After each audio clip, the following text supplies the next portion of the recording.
You know, like how when police officers or sheriffs get lie detectors when they're in the academy or whatever, well, some of them do anyways. They need to do that to doctors.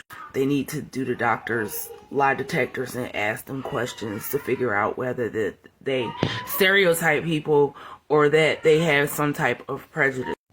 Because I'm gonna tell you what, my niece has been walking around with IBS-C and a hiatal hernia for years, and they told her that she needed to lose weight. She's a larger built black child, but she's not fat. If your mother is 6 feet tall and your daddy is 6 feet tall and they're larger built people, you're gonna be larger built too, but she's not fat. My daughter's 5'8" and 149 pounds, and they told me you need to change her diet, like take lard and stuff. I don't cook with fucking lard. Just like that girl up in Tuscaloosa, I don't know if everybody heard about this. She said she was going to shoot an N in Walmart this past summer. And she got kicked out of nursing school. If they give these doctors these lie detector tests about what they think about people of other races and colors, creeds, religions, perhaps they can weed out or reprogram these doctors to understand that we are all different. You cannot assume that we are all from the ghetto. You cannot. My husband ain't most ever lived in the ghetto unless he wanted to. He grew up in a middle class family with a mother that worked for Prudential, and his dad was a hospital manager.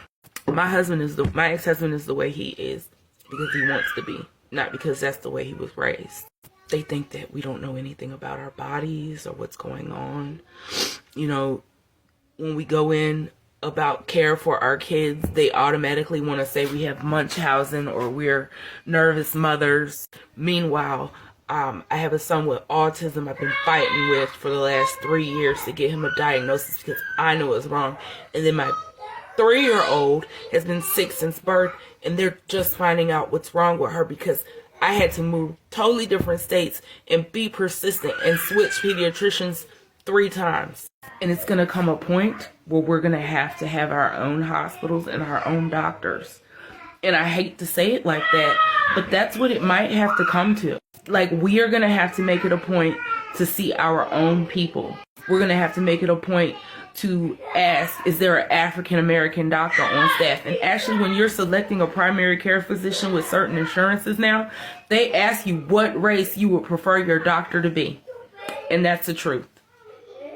And I hate assumptions too, girl.